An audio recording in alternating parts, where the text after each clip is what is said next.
আমার বন্ধুগণ, আমার ভাইয়েরা, আল্লাহর কোরআনের কাছে আপনি প্রশ্ন করবেন, কোরআন তুমি আসলে কবে?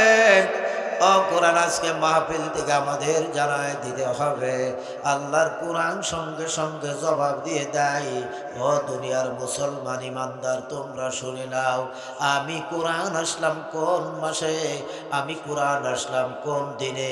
আমার মহান আল্লাহ খোদাই করে লেখে নাই, লৌহন একটা ফলকের ভিতরে আল্লাহ রাব্বুল আলামিন সংরক্ষণ করে রেখেছে। বলেন সুবহানাল্লাহ। তাহলে কোরআন তুমি বলে দাও, তুমি আসলে কবে? কোরআন সঙ্গে সঙ্গে বলে, কোন মাসে আসলাম জানতে চেয়েছো দুনিয়ার মানুষ? আমি কোরআন আসলাম শাহরু রমাদানাল্লাযী উনজিলা ফীহিল কুরআন। জোরে বলেন আল্লাহু আকবার। আমি কোরআন আসলাম রমজান মাসে, যেই মাসে খাওয়া ভালো, যেই মাসে খাওয়া বেশি, যেই মাসে বরকত বেশি, যেই মাসে নাজাত বেশি, যেই মাসে গুনাহ মাফ, ওই মাসে আমি আল্লাহ রাব্বুল আলামিন আসলাম। কোরআন বলতেছে, দুনিয়ার মানুষ তোমরা প্রশ্ন যদি করতে চাও, একটা নয়, দুইটা নয়, হাজার হাজার প্রশ্ন করো, আমি কোরআন জবাব দিয়ে দেব। জোরে বলেন সুবহানাল্লাহ। আমরা বললাম, আল্লাহর কোরআন, ও কোরআন, তোমার ভিতরে পর্দার সম্পর্কে কোনো বয়ান আছে কিনা? মা বোনেরা, কোন পর্দার ভিতরে কম চলে, কথা বলেন ঠিক কিনা? আমার বন্ধুগণ, আল্লাহ রাব্বুল আলামিনের কোরআন ডাক দেয়া বলে, ও দুনিয়ার মুসলমান ইমানদার, তোমরা শুনে নাও, তোমরা জেনে নাও, আমি কোরআনের কাছে পর্দা সম্পর্কে শুনতে চেয়েছো, তাহলে শোনো। সূরা আল আহজাবের 33 নম্বর আয়াত আমি কোরআনের মধ্যে আমার আল্লাহ দিয়ে দিয়েছে। জোরে বলেন সুবহানাল্লাহ, আল্লাহু আকবার। আল্লাহর কোরআন সঙ্গে সঙ্গে জবাব দিয়ে দিলাম। সূরা আল আহজাবের 33 নম্বর আয়াত, ওয়াকারনা ফি বুয়ুতিকুন্না ওয়ালা তাবাররাজনা তাবাররুজাল জাহিলিয়াতিল উলা। জোরে বলেন আল্লাহু আকবার। আল্লাহর কোরআন বলে, তোমরা ঠাক টমক মেরে চলবা না, জাহেলিয়া যুগের মতো চলবা না। ও দুনিয়ার মুসলমান ইমানদার, তোমরা শুনে নাও, আমার কোরআনের ভিতরে আমার আল্লাহ জানিয়ে দিয়েছে, ঠাক টমক মেরে তোমরা চলবা না, তোমরা লিপস্টিক মেরে চলবা না, তোমরা ঠেটেলে দুইটা বানাই চলবা না, তোমরা ঢোলা ঢোলা পায়জামা প্যান্ট পরে চলো।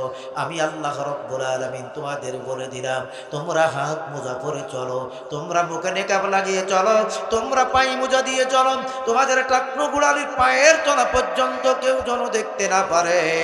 আল্লাহ রাব্বুল আলামিন এই কথাই জানিয়ে দিলেন। আর মা বোনেরা বলতেছে, ভাঙ্গা ঘরে থাকবো না, স্বামীর কথা মানবো না, কিস্তি বন্ধ করবো না, কাদা পানি দেখবো না, ওই ব্যারাকের অফিসার যাহাই বলবে জীবন থাকিতে ছাড়বো না। জোরে বলেন ঠিক কিনা? আপনাদের এলাকায় কি ব্যারাক ফেরাক আছে? আছে, ওরে আছে। মা বোনেরা আবার এখনো ভাত খায়নি, খাতে দেবেন তো? হ্যাঁ, আমার কলিজার টুকরা ভাইয়েরা, আমার বন্ধুগণ লক্ষ্য করুন, ও বন্ধুরা আমার, গভীর রাত আল্লাহর কোরআন বলে, ঠাকটমক মেরে জাহেলিয়া যুগের মতো তোমরা চলবা না। কিন্তু আমার মা বোনেরা লক্ষ্য করুন, ও মা, তোমাদের এই পেট থেকে বের হয়েছে আল্লাহর ওলি, কথা বলেন ঠিক কিনা? তোমরা কেন বেগানা চলবা? তোমাদের চেহারা কেন পরপুরুষের দেখাবা? একমাত্র ঠোঁটে লিপস্টিক দাও, মোষের উপর পর্যন্ত দাও, তাতে কোনো সমস্যা নাই। লিপস্টিক মাখা জায়েজ আছে বলে গেলাম, মা গো, ঠোঁট মালিশ মাখা জায়েজ আছে বলে গেলাম, নেল পালিশ মাখো তাও বলে গেলাম, ও বন্ধুগণ, আইলানা মাখো তাও বলে গেলাম, মাস্কারা মাখো তাও বলে গেলাম।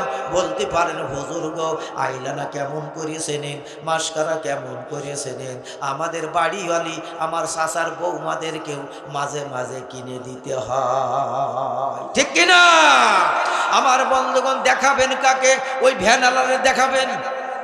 হ্যাঁ, আমার বন্ধুগণ, ও ভাইয়ের আমার, ঠোঁট মালিশ মেখে, লিপস্টিক মেখে, ধুলা পায়জামা বাদ দিয়া টাইট ফিট করে জাহিলিয়া যুগের মতো চলতে পারবা না।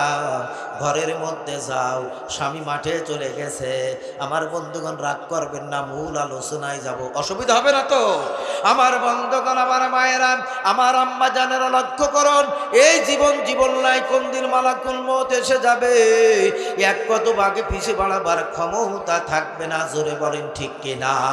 আমার মা জানেরা, ঘরের মধ্যে যাবেন, বাড়ির ভিতরে যাবেন, পরপুরুষের সামনে আসবেন না, আসবেন মুখে নেকাপ লাগিয়ে, বোরকা পরে সুন্দর করে আসবেন। স্বামী মাঠের থেকে যখন আসে, এক গ্লাস পানি নেন আর 2টা বিস্কুট নেন। এই 2টা বিস্কুট নিয়ে আমার আম্মা জানেরা, আল্লাহর নবী বলেছেন, কোন মহিলা যদি তার স্বামীর সামনে যে 2টা বিস্কুট নিয়ে 1 গ্লাস পানি নিয়ে বলে, প্রাণের স্বামী আমার, I love you, you love by me, forget me not my darling, একটু ইংলিশ যদি উবাই উবাই বলা বলি করে, এখন বাংলা মানুষ বোঝে না ইংরেজি ছাড়া। জোরে বলেন ঠিক কিনা? আমার বন্ধুগণ, আমার আম্মা জানেরা, এইবার ওই বিস্কুট 2টা নিয়ে আর গ্লাসের 1 গ্লাস পানি নিয়ে বলবেন, প্রাণের স্বামী আমার, মাঠের থেকে আসছে, আসুন একটু আপনাকে খেদমত করি। 1 গ্লাস পানি হাতের ভিতরে নিয়ে দাঁড়ায় থাকবেন, আর 2টা বিস্কুট নিয়ে মুখে যদি ঘাম থাকে, কাদা থাকে, আসল দিয়ে মুছে যদি দিতে পারো গো মা, আমার আল্লাহ খুশি হয়ে যাবে। জোরে বলেন ঠিক কিনা? আমার আম্মা জানেরা পর্দার ভিতর থেকে বলবেন, ওরে বাপরে বাপ, এই যশোরে হুজুর মনিরামপুর এলাকায় সে কি ফাইজলে মিজুরেছে, জীবনে গায়ে হাত দিলাম না, আবার আসল দিয়ে মুস্তিক আছে, ও তো বাগরাইছে বেরাম, আমার আসলের গোষ্ঠী মারা হয়ে যাবে।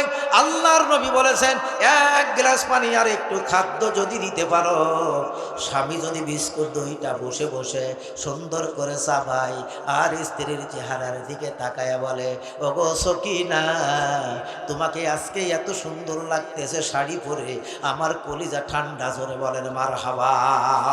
তুমি টোটালি লিপস্টিক দিয়েছ আমাকে দেখানোর জন্য, তুমি কত সুন্দর আইলানা মেখেছ আমাকে দেখানোর জন্য, মস্কারা মেখেছ আমাকে দেখানোর জন্য, প্রাণের বিবি, বিস্কুট 2টা খেয়ে নিয়েছি, দাও পানি দাও তাড়াতাড়ি। পানিটা আসুদা ভরে খেয়ে আলহামদুলিল্লাহ বলে গিলাসটা যদি হাতে দেয়, আর একটু গিলাসের তলে দিয়ে স্ত্রীর হাতে সিমটি কাটি দিয়া যায়, স্ত্রীর হাতে যদি সুরসুরি লেগে যায়, আল্লাহ রাব্বুল আলামিনের নবী বলে, আলহামদুলিল্লাহ বলে যখন ওই স্বামী আলহামদুলিল্লাহ বলে গিলাসটা যখন স্ত্রীর হাতে দিয়ে দেয়, আর আসুদা ভরে পানি পান করলো, কলিজারা ঠান্ডা হয়ে গেল, স্ত্রীকে যদি তাকায় তাকায় বলে, স্বামী আমার, পানি দিলাম কেমন লাগলো?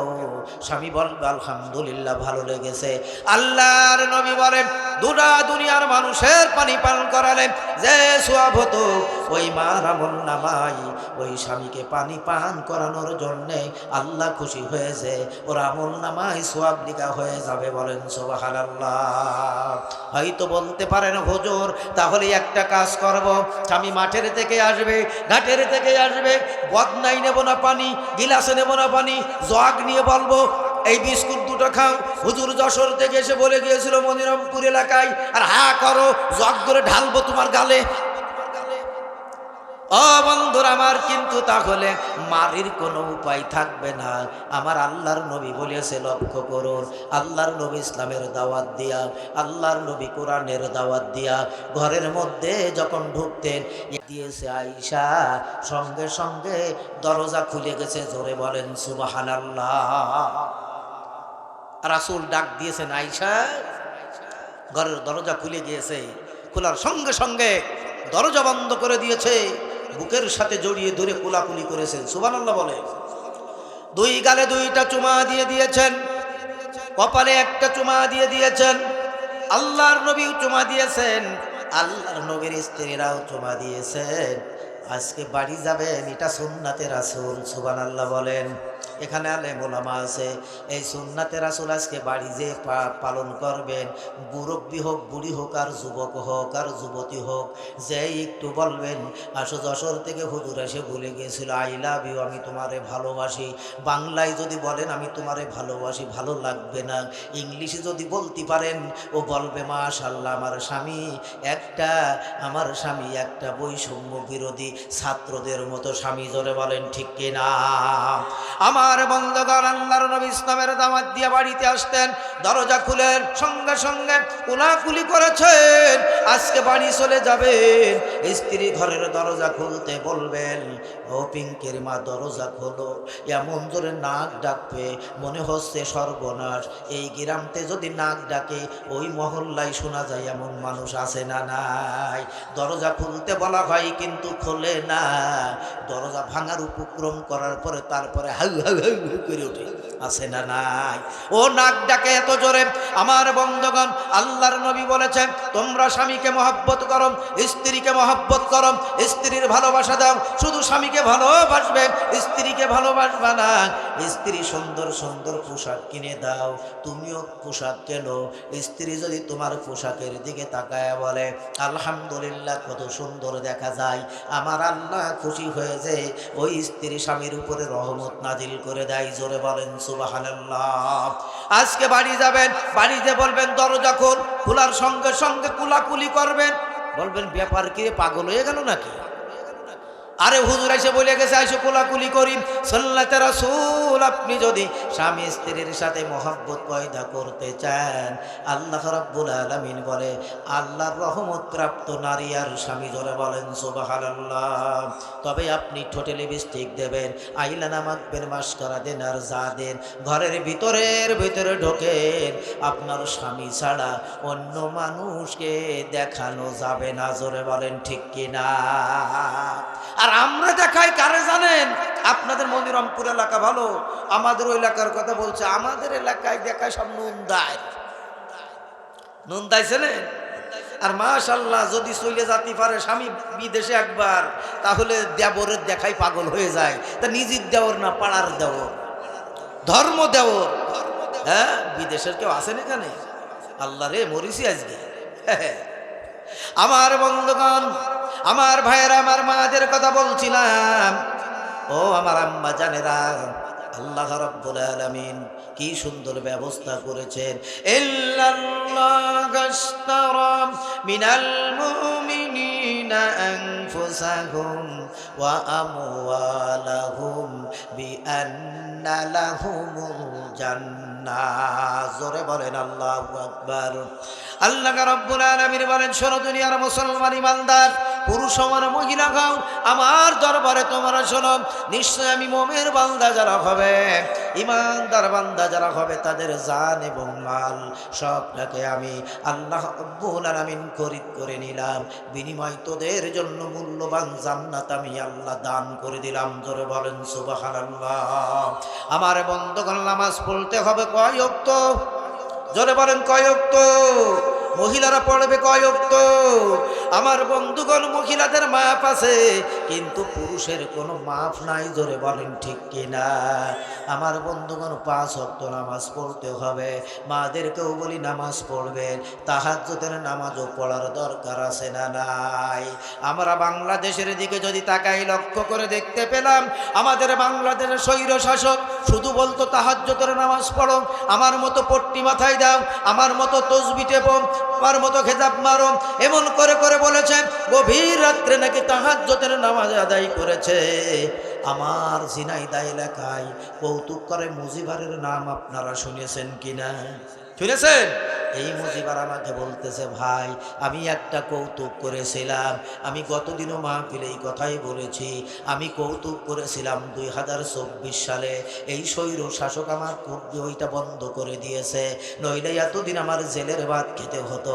আমি বললাম তার কারণ কি? ওনার এলাকায় পাগলাখানায় মাহফিল করতে গেলে আমাকে বললাম, ও ভাই শুনে নেন, আমার কৌতুক বন্ধ করে দিল। আমি বাস্তব কৌতুক বানালাম। আমি বললাম কি কৌতুক বানালে? বলতেছে বানালাম কৌতুকটা হলো, একজন চাচা সাজিয়েছে, উনি নিজেই চলে গেছে ভোট দেওয়ার জন্যে। পুলিশ বলতেছে, বাবা কি জন্য আসছো? বলে, বাজান ফজরের নামাজ আদায় করে আজকে ভোটের মাঠে আসলাম ভোট দেওয়ার জন্যে। বলে, চাচা গো তুমি কি পাগল? তুমি ফজরের নামাজ পড়ে আসছো ভোট দিতে, আর ওরা তাহাজ্জুদ নামাজ পড়িয়ে ঝাড়িয়ে থুয়ে চলে গেছে। মুজিবারের কৌতুক করছে, মুজিবারের ওই ভাষায়, আহা গো মইয়া গেছি গো, মইয়া গেছি। কৌতুক করাম বলে না। মুজিবার বলতেছে আমি যখন এই কৌতুক বানালাম, এইবার বলতেছে চাচা শুধু তোমারটা হয় নাই, শুধু তোমার ভোট হয় নাই, আমার চাষির ভোটও হয়ে গেছে, টেনশন করা লাগবে না।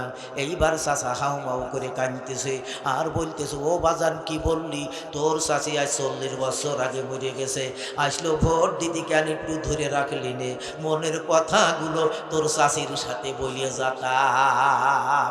আমি এই কৌতুক করার কারণে সরকার কর্তৃক অনুমোদন হলো, পরবর্তীতে ব্যান করে দেওয়া হলো। এই কৌতুক যদি মুজিবারের কোনো জায়গায় থাকে বা দেখা হয়, মুজিবারকে গ্রেপ্তার করা হবে। আমার বন্ধুগণ, বাস্তব কথা বলার কারণে, হক কথা বলার কারণে স্বৈর শাসক হাসিনা কাউকে বাঁচতেও দিয়েই নাই। জোরে বলেন ঠিক কিনা? আমার বন্ধুগণ, একদিন নাই, 2 দিন নাই, দীর্ঘ 17টি বছর তুমি জ্বালাইছ, দীর্ঘ 17টি বছর তোমার দলের নেতা কর্মীরা মানুষকে জ্বালাইছে। কথা বলেন ঠিক কিনা? তোমরা জ্বালাইছাও, আর এখন বলতেছাও আল্লাহ তোর কাছে বিচার ছাড়িয়ে দিলাম, যদি কোনোদিন ক্ষমতায় আসতে পারি সেই দিন খেলা দেখাই দেব। ওরে হারামজাদার দল, মনে রাখ, বাংলাদেশে 100 বছরের আগেও তোদের কেউ ক্ষমতায় দেখতে চাই না। কথা বলেন ঠিক কিনা? আমার বন্ধুগণ, আমার ভাইরা, আজকে আইনাঘর, যে আইনাঘর আমি মক্কা মদিনায় দেখে আসলাম, যে আইনাঘরে সর্বপ্রথম আবু জেহেল যাকে ঢুকাইলো তার নাম হলো হযরতে খুবাইব রাদিয়াল্লাহু তাআলা আনহু। আর বাংলাদেশে যিনি জেলখানা বানাইছে ওই আবু জেহেলের নানি, তার নাম হলো শেখ হাসিনা। জোরে বলেন ঠিক কিনা? ও মা হাসিনা দোহাই লাগে আর জ্বালাস না, জ্বালাই জ্বালাই জ্বালাই দিছিস আমাদের এই জীবনটা, তুই তো একদিন সুখে ছিলি পাইয়া দেশের ক্ষমতা, ও মা পাইয়া দেশের ক্ষমতা, মাগো হাসিনা পলানোর জায়গা পালি না। ঠিক কিনা বলেন? রাগ করতেছেন আপনারা? এই তো মাঝে মাঝে শুনতেছি শর্ট করে চলে আসবো, শর্ট করে চলে আসবো। আমরাও রেডি আছি, তুমি শর্ট করে চলে আসো, পট করে আয়না ঘরে ঢুকবো, কেউ ঠেকাতে পারবে না। কথা বলেন ঠিক কিনা? 1-2 দিন জ্বালাওনি, কত বছর? জোরে বলেন। এই মনিরামপুরের একজন ছিল চেয়ারম্যান, খুড়া, কি নাম জানো? হ্যাঁ, মুক্তার ভাই, একসাথে জেলখানায় ছিলাম। মুক্তার ভাই দুঃখ করতো, অনেক দুঃখ করতো। তিনি আজকে দুনিয়ায় আছেন, আল্লাহ ওনাকে জান্নাত দিক। জোরে বলেন আমিন। মারা গেছে কয় বছর? উনি আর ভাগ্যা এই বিজয় দেখতে পারেনি, কিন্তু ওনারা দোয়া করে গেছে আমাদের বিজয় দেখার জন্য। জোরে বলেন ঠিক কিনা? জ্বালাইছে কত বছর? 17 বছর। কত বছর? ও বউ 17 বছর জুলুম বাজে এ কইরেছিস বাংলায়, বউ 17 বছর। কথা বলতে হবে ঠিক কিনা ভাই? ও বউ 17 বছর জুলুম বাজে এ কইরেছিস বাংলায়, বউ 17 বছর। জুলুমবাজির জামানা বেশি দিন বউ চলে না, জুলুমবাজির জামানা বেশি দিন বউ চলে না, 41 সাল থাকবি বলে পালালি কোথায়? কথা বলেন।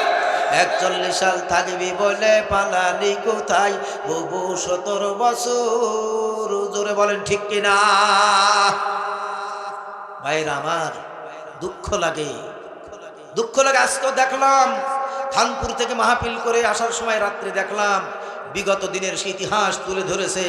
পুলিশ প্রশাসনের লোকে কি করেছে, কিভাবে পিটাইছে, কিভাবে মাইরেছে, দেখলে চোখে পানি এসে যাচ্ছে। কথা বলেন ঠিক কিনা? মা বোনদেরকে ধর্ষণ করেছে, আর এখন সাধু সাইজ দিছে।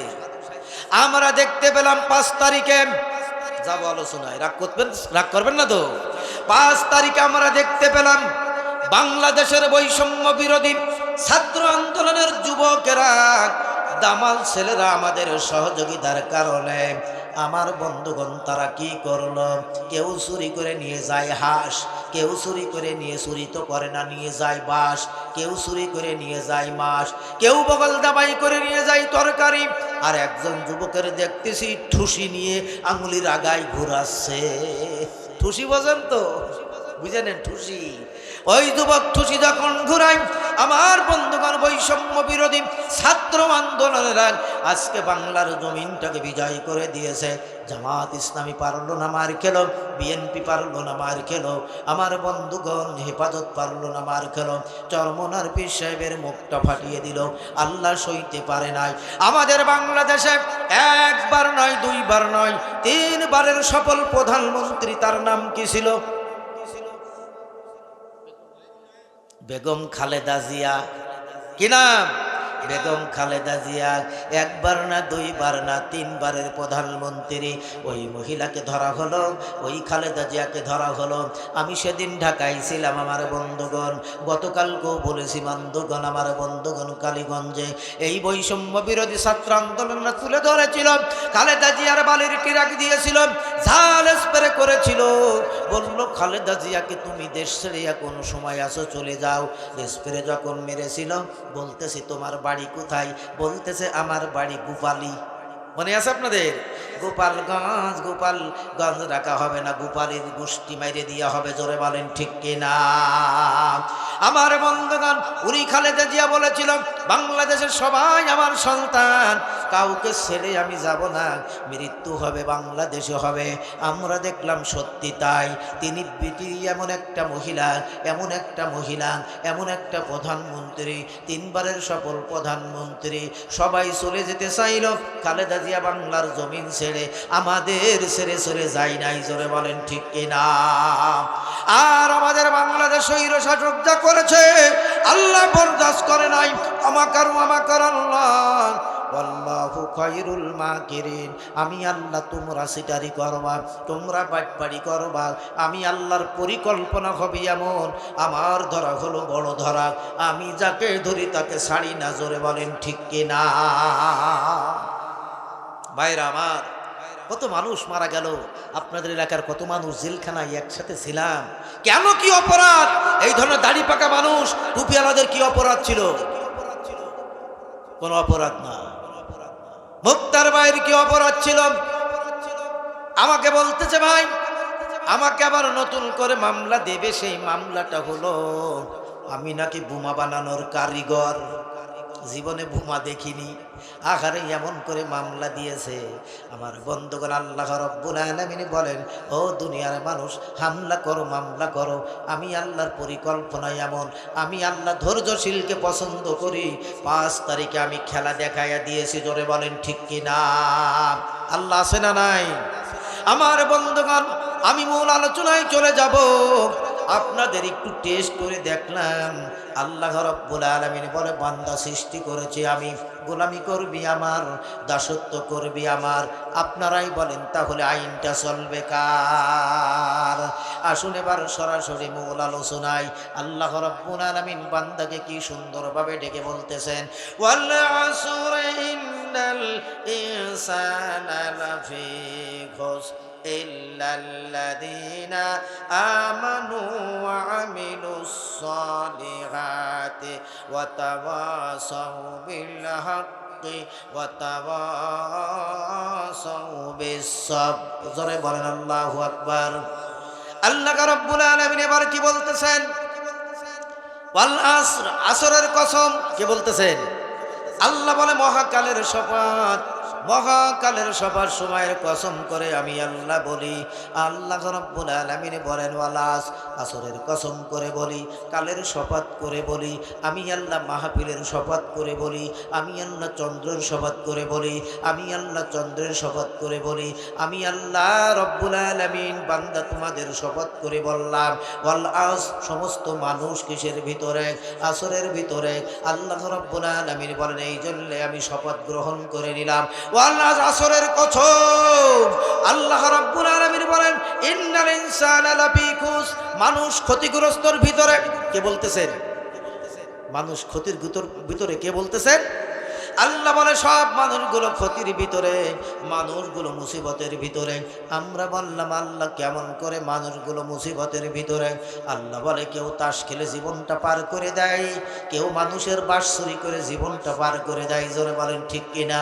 কেউ মানুষকে মামলা করে জীবনটা কাটিয়ে দেয়, কেউ জমি দখল করে জীবনটা কাটিয়ে দেয়, কেউ হামলা করে জীবনটা কাটিয়ে দেয়, কেউ মামলা করে জীবনটা কাটিয়ে দেয়।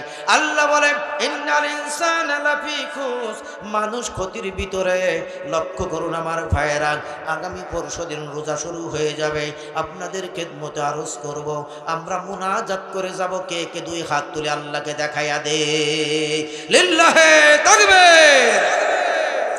আমার বন্ধুগণ, আল্লাহ রাব্বুল আলামিন বলেন কেমন ক্ষতিগ্রস্তর ভিতরে আল্লাহ উদাহরণ দিয়ে দিয়েছেন, আল্লাহ মিসাল দিয়ে দিয়েছেন। মিসালটা হলো এমন, শেখ সাদি রহমতুল্লাহ আলাইহি কত সুন্দর করে বলেছেন। একটা মানুষ একটা মুক্তার দানা পড়ে পেয়েছে, এই মুক্তার দানাটা নিয়ে গেছে কর্মকারের কাছে। ও ভাই কর্মকার, এই মুক্তার দানাটা তুমি কি নিবা? কেমন সুন্দর মুক্তার দানা, কাদামাটি মিকে আছে, শুনেছি মুক্তা কিন্তু দাম আমি কত জানি না। এই কর্মকার বলে ওরে ভাই, এটা তো আমার কেনার ক্ষমতা নাই, তুমি স্বর্ণকারের দোকানে নিয়ে যাও। স্বর্ণকারের দোকানে নিয়ে গেল, বলল এর মূল্য দেওয়ার ক্ষমতা আমার নাই। জোরে বলেন মারহাবা। বলে তাহলে কি করব? ও এবার পরামর্শ দিল কাউকে দেখাবা না, চলে যাও আমাদের বাচ্চার দরবারে। কার দরবারে? বাচ্চার দরবারে চলে যাও। বাচ্চার দরবারে চলে গেছে। বাচ্চার দরবারে চলে যাওয়ার সঙ্গে সঙ্গে কর্মচারীকে ডাক দিয়া বলে, পাহারাদারকে ডাক দিয়া বলে, ভাইজান ও ভাই, বাচ্চার সাথে আমি একটু দেখা করতে চাই, কিন্তু মুক্তার বড় দানাটা পকেটের ভিতরে কাউকে দেখাই না। বাচ্চার কাছে খবর গেল, একটা কৃষক, একটা যুবক আপনাকে দেখতে চাই। বাচ্চা ঘর থেকে বের হয়ে আসলো, আজ পর্যন্ত কেউ আমাকে দেখতে চাইল না। কি ব্যাপার? আমাকে দেখার জন্য পাগল পারা হয়ে গেল, আমাকে তো দেখতে চাইল না কেউ। এই বেচারা কেন দেখতে চাইলো আজকে আমাকে? সঙ্গে সঙ্গে বের হয়ে চলে আসলেন। দরজার কাছে যেই না দাঁড়িয়েছেন, হঠাৎ করে পকেটের দিকে আলো জ্বালানো ভাব দেখা গেছে। বলেন মারহাবা। বলে ওরে কৃষক, তোর পকেটের ভিতরে কি দেখা যায়? কৃষক বলল, স্যার আমি গরিব মানুষ, মাঠে নাঙল চষতে চষতে এইটা পেয়ে গেছি। এই মুক্তার দানাটা নিয়ে রাজ দরবারে বাচ্চার পায়ের কাছে রাখলো। বাচ্চা তাকিয়ে দেখতে লাগলো, সর্বনাশ, এ কি জিনিস? এ তো আমার এলাকা আলোকিত করে ফেলে দিয়েছে। এ তো মুক্তার দানা। গবেষণা করতে লাগলো। বাচ্চা বলে, মুক্তার দানা, কিন্তু এর মূল্য আমি কেমন করে একে দেব? তবে কৃষক, তোমাকে একটা সময় দিলাম, এর মূল্য দেওয়ার ক্ষমতা আমার নাই। আমার ঘরের ভিতরে তুমি আসো। ঘরের ভিতরে চলে গেলেন, মুক্তার দানাটা ওখানে থাকলেন, তাকিয়ে দেখতে লাগলেন, বলতে লাগলেন, আহার বাচ্চা নামদার, এ কত সুন্দর ঘর। বলে এখানে স্বর্ণ আছে, এখানে রূপা আছে, এখানে হীরা আছে, এখানে মানিক আছে, জহরত আছে, মণিমুক্তা আছে, এখানে ফল আছে, আঙ্গুর আপেল, যেটা পারো তুমি তুলে নিয়ে যাও, কিন্তু সময় বেঁধে দিলাম 1 ঘন্টা। কয় ঘন্টা? সময় কত ঘন্টা? 1 ঘন্টা বেঁধে দিলাম সময়, যাও নিয়ে যাও। ভাইরা আমার, আল্লাহ বলেন ইন্নাল ইনসানা লাফি খুস, কেন ক্ষতিগ্রস্তর ভিতরে মানুষ? আল্লাহ রাব্বুল আলামিনকে সুন্দর ব্যবস্থা করেছেন। ওই লোকটা এবার ঘুরতে লাগলো, কত সুন্দর ফুল দেখে বলল, আহা কত সুন্দর ফুল, একটু শুয়ে দেখি। আমার বন্ধুগণ, পাহারাদার কিন্তু পিছনে পিছনে আছে। বাচ্চা বলে দিয়েছে 1 ঘন্টার বেশি সময় কিন্তু দেওয়া হবে না। কত ঘন্টা ভাই? 1 ঘন্টা ঘরের ভিতরে ঘরে। এইটা হীরা, ভালো জিনিস, এইটা মুক্তা, সুন্দর জিনিস। ঘুরতে ঘুরতে ঘুরতে ঘুরতে বাচ্চা নামদার সঙ্গে সঙ্গে কলিং বেল বাজিয়ে দিয়েছে। ও পাহারাদার, ওই লোকটা কোথায়? বলে, স্যার ওই লোকটা আমার সামনে আছে। বলে, আর মাত্র আছে 2 মিনিট। কয় মিনিট? কিছুই নিতে পারলো না। বাচ্চা নামদার বলেছিল 1 ঘন্টা সময়, মনে যা চাই তুমি তাই আমার দরবার থেকে নিয়ে যাও। আমার বন্ধুগণ, সময় 1 ঘন্টা চলে গেছে। 2 মিনিট মাত্র সময় আছে।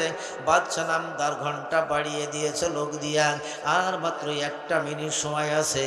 ও বাজানের আমার, ও মা বোনেরা আমার, 1 মিনিট সময় আছে মাত্র।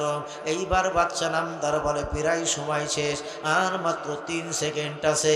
যেই 3 সেকেন্ড আছে, আমার বন্ধুগণ পাহারাদার পিছনে পিছনে আছে, গেটের সামনে যখন চলে আসছে সঙ্গে সঙ্গে ঘড়ির দিকে তাকায়া দেখে ঢং করে বেজে উঠেছে ঘড়ি, আর নিজের ঘড়ির দিকে তাকায়া দেখে 1 ঘন্টা সময় ছিল, 1 ঘন্টা সময় শেষ হয়ে গেছে। রাজদরবার থেকে ওই কৃষক কিছুই নিতে পারে না। সঙ্গে সঙ্গে হাতের মোটা ধরে বের করে যখন নিয়ে যাবেন, বলে ভাই একটু অপেক্ষা কর রে ভাই, আমি একটা জিনিস নিয়ে যাই। বলে হবে না হবে না হবে না, এটা বাচ্চার অর্ডার। আমার কথা কি বোঝা যায়? এটাই বাচ্চার অর্ডার। আপনার 1 ঘন্টা সময় ছিল, আপনি ট্রাক ভরেও যদি নিয়ে যেতেন আমার বাচ্চা বাধা দিত না। তার কারণ হলো আপনি যে মাল এনেছেন বাচ্চার দরবারে, বাচ্চার মূল্য দেওয়ার ক্ষমতা নাই। জোরে বলেন ঠিক কিনা? ও ভাই, এই জন্য আল্লাহ বলেন ওয়াল আসর ইল্লাল ইনসানা লাফি খুসর। আল্লাহ বলে মানুষ ক্ষতিগ্রস্তর ভিতরে, মানুষ আছে বিপদের ভিতরে, মানুষ আছে লোভের ভিতরে, মানুষ আছে মোবাইল নিয়ে। জোরে বলেন ঠিক কিনা? একবার যদি মোবাইল টিপা শুরু করে দেয়, বিটা হোক বিটি হোক, হুজুর হোক আর যাই হোক না কেন, হুশ থাকে না। কথা বলেন ঠিক কিনা? আমার ভাইরা, এজন্য আল্লাহ বলে ক্ষতিগ্রস্তর ভিতরে মানুষ। তাহলে ক্ষতিগ্রস্তর ভিতরে মানুষ আমরা একটু দেখি কারা কারা ভালোর দিকে আছে। আল্লাহ রাব্বুল আলামিন বলেন ইল্লাল্লাযীনা আমানু। এখানে বলতেছে 4 শ্রেণীর মানুষ ক্ষতি থেকে মুক্ত। কয় শ্রেণীর?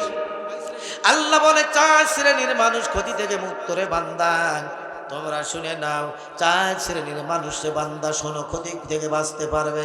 1 নম্বর হলো ইল্লাল্লাযীনা আমানু, যারা ঈমান এনেছে, যারা আমি আল্লাহকে ভালোবেসেছে, আমি আল্লাহর রাস্তায় সংগ্রাম করেছে, আমি আল্লাহর রাস্তায় যারা কথা বলেছে, আমি আল্লাহ রাব্বুল আলামিনের সাথে যারা সম্পর্ক রেখেছে। ইল্লামাল মুমিনুনাল্লাযীনা ইযা যুকিরাল্লাহ ওয়াজিলাত قلوبهم وإذا تليت عليهم آياته زادتهم إيمانا وعلى ربهم يتوكلون। আল্লাহ রাব্বুল আলামিন বলেন প্রকৃত ঈমানদার হলো ওরা মাহফিলে সুন্দরভাবে বসে কোরআনের কথা শুনে যারা। প্রকৃত ঈমানদার হলো ওরা আমার বক্তার দিকে তাকায় না, আমার কোরআনের কথা শুনে যারা। সুবহানাল্লাহ বলেন। প্রকৃত ঈমানদার হলো ওরা যখন আমি আল্লাহর কথা ওদের সামনে বলা হয়, আল্লাহর কথা বলার সঙ্গে সঙ্গে ওদের ভয়ে হৃদয়টা কম্পমান হয়ে যায়। আর একমাত্র ওয়াইজা তুলিয়াত আলাইহিম আয়াত, আর মুমিন বান্দা যারা ওদের ঈমানের পাওয়ার আমি আল্লাহর বাড়ায়া দিই। জোরে বলেন মারহাবা। ঈমানের পাওয়ার বাড়াই দেয় কে ভাই? আমার বন্ধুগণ। তাহলে আল্লাহ বলেন ইল্লাল্লাযীনা আমানু, যারা ঈমান এনেছে, ঈমান এনেছে আমি আল্লাহর রাস্তায় যারা ঈমান এনেছে। আমাদের সমাজে অনেক মানুষ ঈমান আনে, অনেক ইসলাম বিরোধীরা ঈমান আনে। আপনাদের এলাকার মানুষ ভালো, আমাদের এলাকায় কিন্তু শুরু হয়ে গেছে। ডাক দিয়ে বলে ভাই আমি আজকের থেকে তোমাদের কাছে চলে আসলাম, 5 ওয়াক্ত নামাজ পড়বো, ঈমান আনলাম আল্লাহর প্রতি। আল্লাহ বলে ওয়া মা হুম বিমুমিনিন, ওরা বেঈমান, ওরা বেঈমান, ওরা কখনো মুমিন হতে পারে না। জোরে বলেন ঠিক কিনা? আমাদেরকে ডাক দিয়ে বলে হুজুর আর অন্যায় করব না, আর বিয়াদবি করব না, নামের তালিকা করে করে থানায় জমা দিয়েছি, আপনাদেরকে হয়রানি করেছি, এখন থেকে আপনাদের সাথে দল করব। হয় সেক্রেটারি, সভাপতি নাই কেশিয়ার, হয় প্রচার সম্পাদক একটা পদ দিয়ে দিয়েন। আমরা বলেছি পদ অত সস্তা না, তোমাদেরকে ভোটের পর পর্যন্ত ওয়ান টেস্টে রেখে দিলাম। কথা বলেন ঠিক কিনা? কিছু মানুষ আছে এখন টাকা খাইয়ে ওদের দলে নিচ্ছে, আছে না নাই? আছে না নাই? সাবধান হয়ে যান, ওরা একবার ঢুকতে পারলে আপনার কলিজা ছিঁড়ে ফেলে দেবে, কলিজা ছিঁড়ে ফেলে দেবে। আল্লাহ বলতেছে ইল্লাল্লাযীনা আমানু, 1 নম্বর যারা ঈমান আনবে তারা কোনো বিপদে পড়বে 2 নম্বর আমিলুস সালেহাত, নেক আমল করতে হবে। নেক আমল কি? মানুষ মারা নেক আমল, আয়না ঘর রাখা নেক আমল। আহা, 32 নম্বর ঘরটা ভেঙে দেশটা কাঁদতেছ কেন? হ্যাঁ, যেদিন জিয়াউর রহমানের বাড়িটা ভেঙে দিয়েছিলে, যেদিন জামাত ইসলামের নেতা সাতক্ষীরা আব্দুল খালেকের বাড়িটা ভেঙে দিয়েছিলে বুলডোজার দিয়ে, সেদিন তো তোমাদের চোখে পানি আসেনি? সেদিন দলের নেতা কর্মীরা কেঁদেছিল, জোরে বলেন ঠিক কিনা? 32 নম্বরে কি কি পাওয়া গেছে জানেন? 32 নম্বরে যা যা পাওয়া গেছে আশ্চর্য হয়ে যাবে। ওই 32 নম্বরে পাওয়া যাচ্ছে এখন, আমার একজন বন্ধু সচিবালয় চাকরি করেন, আমার বন্ধুগণ, আমার একজন বন্ধু এনএসআই, আর একজন বন্ধু হলো আর্মিদের ভিতরে আছে, তিনি এখন অফিসার। বলে আমার ওই জায়গায় পড়েছিল, ওই জায়গায় পাহারা হিসাবে আমার পড়েছিল। আমি নিজে বাস ওখানে ঢুকলাম, লম্বা তল্লা বাস, ঢুকে দেখি তল্লা বাস একটাই দুইটাই ঠেই পাই না। আমার মনে হয় 5 তলা বিল্ডিং পরিমাণ ওখানে গর্ত করে রেখেছে, পানি ভরা। ওর ভিতরে বড় বড় মজগুর মাছ আছে। ওখানে আমরা আংটা ফেলে দেখলাম ওর ভিতরে কি আছে। পুরাতন মোজা উঠতে লাগলো, ওখান থেকে নতুন নতুন জুতা উঠতে লাগলো, ওখান থেকে পুরানো জুতা উঠতে লাগলো। ওই ঘরের ভিতরে মানুষের এখনো রক্তের দাগ আছে। কারোর মায়ের বুক খালি করেছে, কাউকে স্বামী খাড়া করেছে, সন্তানকে বাবা খাড়া করেছে। আমার বন্ধুগণ 32 নম্বরের ভিতরে পাওয়া গেছে টর্চারিং সেল। ওই সেলের ভিতরে একটা চেয়ার আছে, আপনারা দেখেছেন না? আমার বন্ধুগণ মোবাইলে দেখেছেন, ওই সেলের ভিতরে যে চেয়ার আছে, আমার বন্ধুগণ ওই চেয়ারের ভিতরে বসতে হয়। এমনভাবে কারেন্টের শর্ট দেয়, আপনি এমনভাবে শুরু হয়ে যাবে প্যালপিটেশন, আপনি হয় পাগল হয়ে যাবেন, নাই মারা যেতে পারেন। আমাদের বাংলাদেশের আরমান সাহেব আজমি আমার সহ তাদেরকে ওইখানে রেখেছিল। মুফতি আমির হামজা কুষ্টিয়াকে সেখানেও রেখেছিল আয়না ঘরে। আমার বন্ধুগণ এই আয়না ঘরের ভিতরে রেখেছিল। বৈষম্য বিরোধী ছাত্ররা এখন ওখানে যায় আর বলে আহারে, এই আয়না ঘরের ভিতরে যে যাবে আমার মনে হয় সে জীবনে আর বাঁচবে না। চোখ বেঁধে রেখেছিল। আমার বন্ধুগণ আয়না ঘরের ভিতরে কত মানুষ রেখেছিল। ওই মক্কা মদিনায় আয়না ঘর দেখে আসলাম, এই বাংলাদেশেরও আয়না ঘর, মক্কা মদিনায় আয়না ঘর ওদের মায়া মমতা ছিল। আর বাংলাদেশে যারা আয়না ঘর বানাইছে এদের বিন্দু মাত্র কলিজায় মায়া নাই, জোরে বলেন ঠিক কিনা? কত মানুষ মারি যাও। ওই দেখেন আমার বন্ধুগণ রংপুরে হারাগাছা ইউনিয়ন করিম ভরসা, রহিম ভরসা, নাম শুনেছেন না আপনারা? আগে ভরসা মেস ছিল না, রহিম ভরসা, করিম ভরসা, ওখানে গিয়েছিলাম। আমার মনে বড় জাগলো, আহারে আবু সাইদের কবরটা জিয়ারত করব। আবু সাইদের বাড়িতে গেলাম, তার মা দৌড়া এসে চোখের পানিগুলো ছেড়ে ছেড়ে কান্দে। বৈষম্য বিরোধী ছাত্র আন্দোলন, ওই দিন সবাই আসছিল, আল্লাহ ওই দিন নিয়ে গিয়েছিলেন। পাজা করে ধরে মা কান্দারে বলে আহারে আমার একটাই আবু সাইদ চলে গেছে, আমি হাজার হাজার বাংলাদেশে আবু সাইদ পেয়ে গেছি, বলেন সুবহানাল্লাহ। আমার বন্ধুগণ শুনে রাখেন, তোমরা কামারুজ্জামানকে ফাঁসি দিয়েছ, কাদের মোল্লাকে ফাঁসি দিয়েছ, আলী খাতুন মোহাম্মদ মুজাহিদকে ছাড়ো নাই, তোমরা বিএনপি নেতা সালাউদ্দিন কাদেরকে ফাঁসি দিয়েছ, তোমরা আল্লামা সাইদিকে ইনজেকশন দিয়ে দুনিয়া থেকে বিদায় করে দিয়েছ। এই বাংলার জমিনে তোমাদের একটা